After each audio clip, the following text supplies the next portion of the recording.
Welcome to Things You Don't Know, the podcast that explores well-known people and little-known facts about them and little-known people and the impact that they have had on society in general.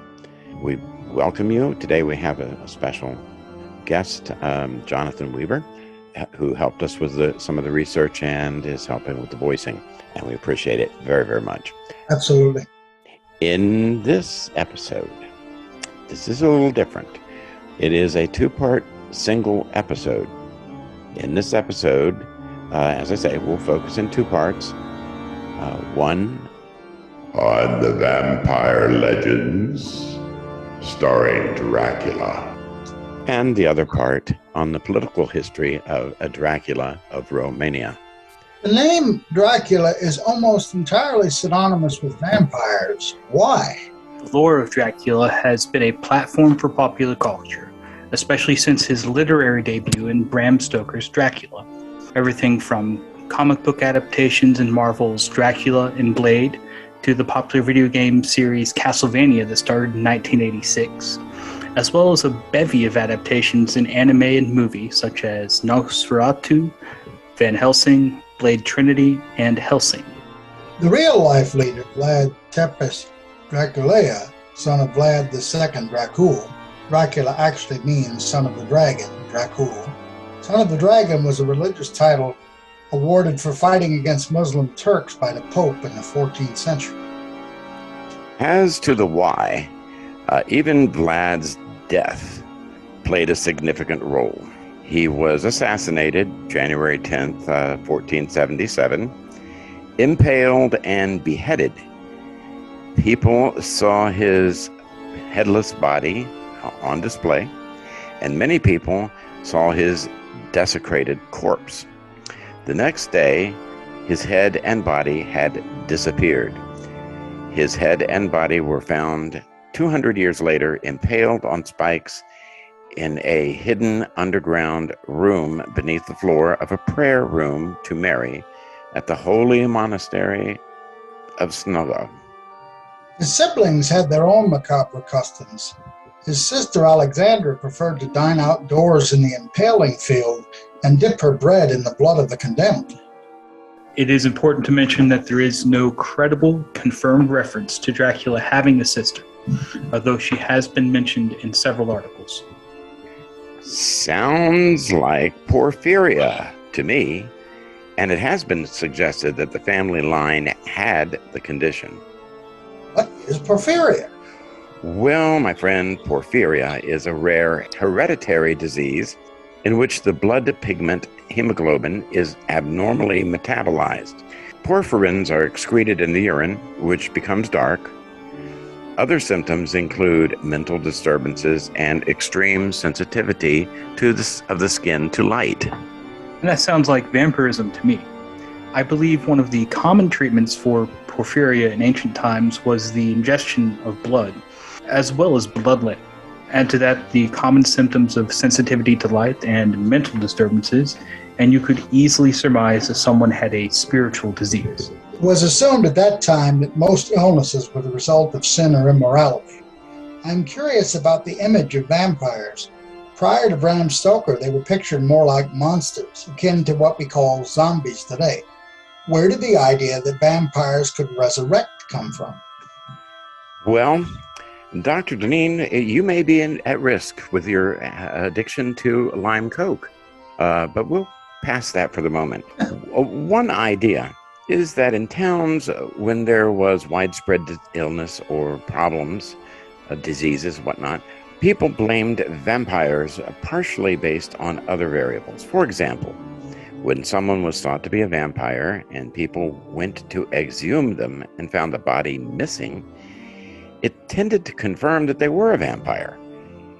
This may have happened from people exhuming the bodies to study it, or from the fact that many people were mistakenly buried alive in shallow graves from which they may have been able to escape. In my research, I've discovered vampires are represented in many different ways.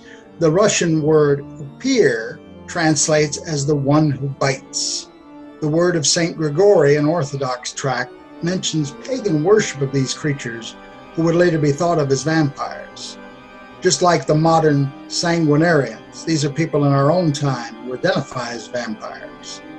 In Victorian days, a strong emphasis on religion led to panic over hypersexuality across all of society, although today and in this time frame, many ascribed hypersexuality to vampires. The popularization of the vampire legend in writing extends back to Byron. That's a surprise, huh? He wrote about vampires in his The Vampire, that's spelled Pyre, written in 1819 as part of a contest between Shelley, who wrote about Frankenstein, as you will recall, and Byron. In his book, he describes vampires as short and suave. Voltaire also wrote about vampires as more of a social commentary, as a satire on the ruling class, that therefore the idea of bloodsuckers, etc. We can relate in today's world.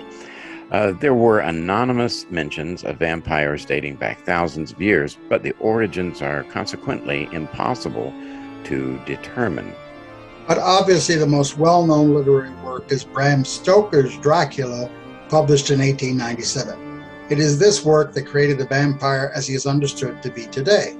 The character is considered otherworldly, intelligent, and debonair.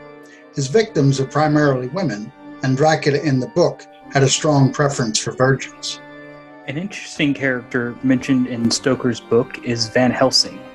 In the book, Van Helsing was primarily married, a physician, a researcher, a polymath, and had a deep and abiding faith. He was one of the few characters Stoker physically described as a man of medium height, strongly built, with his shoulders set back over a broad, deep chest, and a neck well balanced on the trunk as the head on the neck. Later analysis talks about Van Helsing as a vampire hunter. It was stated during the 1890s that the idea of using sacred spiritual objects, such as holy water, the cross, and communion wafers, to combat the vampire came into existence. Older traditions held a vampire could be immobilized with a wooden stake through the heart, but the stake had to remain in order to prevent the vampire from reanimating. Another aspect of vampirism is the sucking of human blood. The most popular version is that sucking human blood energizes the vampire and turns the donor into a vampire. There have been many in the psychology field who have pointed to this blood-sucking as a kind of acting out of difficulties in the oral stage of development, which was something that Sigmund Freud had proposed. Now we turn away from the vampire to the person. Although not historically verifiable, there is some evidence to suggest that Vlad may have encouraged the people to believe that he was in fact a vampire, as a way to make himself a sort of living legend.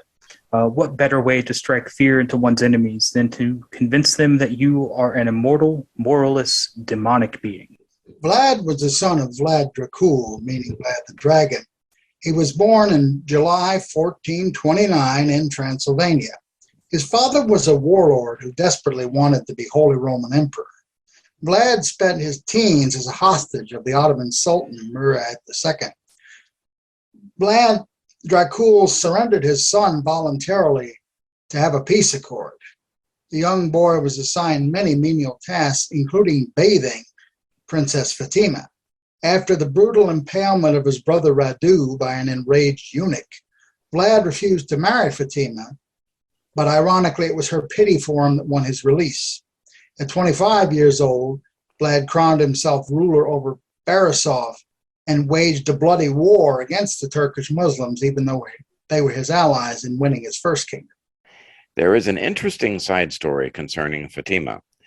The Sultan had ordered Vlad to marry Fatima, but Vlad refused. Fatima seemed to have developed an affection for Vlad, perhaps from all the bathing she received at his hands. At any rate, Fatima interceded with the Sultan, convincing him to not force Vlad to marry against his will and to free him from his servitude. It took a great deal of courage for a Muslim woman to defy her father at that time, and even to this day. There is not much verifiable information concerning this matter.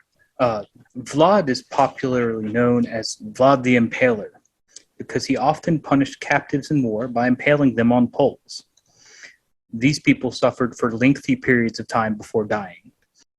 Vlad was not the first to use impaling, as this practice can be traced back at least 3,800 years ago to Babylon, when Constantinople fell to the Ottomans in 1453. After conquering, the Turks wanted to secure the surrounding area. In order to avoid a long and costly war, the Ottoman offered to make the area tribute states at a cost of 10,000 ducats per year. Vlad ceased paying the ducats in 1459 and began launching attacks. And since he spoke Turkish, he used his skills to disguise his own elite troops and deliver false orders to enemy troops, and was able to launch surprise attacks, capturing forts and raining down terror on civilian and troops alike. He lined the paths that the Turks would follow to counterattack him with impaled people. This horrified the Turkish troops to the extent that they declined to continue the campaign. In all, the result of this one battle was the impaling of over 23,000 troops. Many people paint Vlad's impaling as evidence of him being a psychotic, vicious murderer with no concern for human life. He was not the first to use impaling, as it has already been pointed out, but he became one of the most famous impalers in history because of his strategic and open use of it. It is likely that Vlad was not psychotic. He was following a military strategy, which many have followed, i.e., striking terror into the enemy. Impaling soldiers along the path the Turks took may have saved lives at the time. Vlad was a pragmatist. In order to secure papal support for his crusade against the Turks, he had to convert to Roman Catholicism. He was required to pay for that privilege 25,000 gold ducats. It's rather funny how he raised the money through a special tax on public outhouses. His new faith allowed him to receive military support from the Palatine Guard of the Pope, as well as to make alliances with the kings of Serbia and Bulgaria, two very strong military powers. As a reward for his military triumph in 1468, the Pope allowed him a dispensation to marry a second wife, the daughter of the Count of Hungary. This makes him the only bigamist with a papal sanction. There is some opinion that Vlad may have even been polysexual. Some within the Orthodox Church claimed a deep friendship or perhaps even a same-sex relationship with Pope Paul II. There's strong proof in the writings of John J. Robinson that Vlad fell from papal favor beginning in 1471 as a result of criticism of his publicly boasting of his bloody military victories, as well as his refusal to remain faithful to either wife. By 1476, there were many internecine conflicts between the Saxons and Hungarians within his army over titles and the spoils of war. Vlad undertook his last great campaign against Sultan Mehmed II in September of 1476. Outnumbered 4-1, he was murdered resting in his own camp in January 1477, perishing as he wished in battle. Vlad has retained his status as a terrifying folk hero. In modern times, he has become the symbol of Romanian nationalism. Dictators of the left and the right have co-opted him. The Iron-Crossed fascist movement of Field Marshal Antonescu in the 1930s had its youth movement, Vlad's Children, while the bizarre national communism of Nicolae Ceausescu put his face on propaganda posters and currency. Houses of ill fame for the military and party elites were known as Vlad's guest houses. And although referred to as Count Dracula due to Stoker's book, he was actually a prince and a king. also assuming the title of voivode, which is a princely title for war leader. He was never actually a count. That's all, folks. Listen, I hope you've enjoyed this and that you'll join us for future episodes. And if you like it, that you'll give us a like and a thumbs up and hopefully subscribe, as we actually have some really nice prizes coming up for our subscribers. Again, thanks and have a great day. Good night, folks.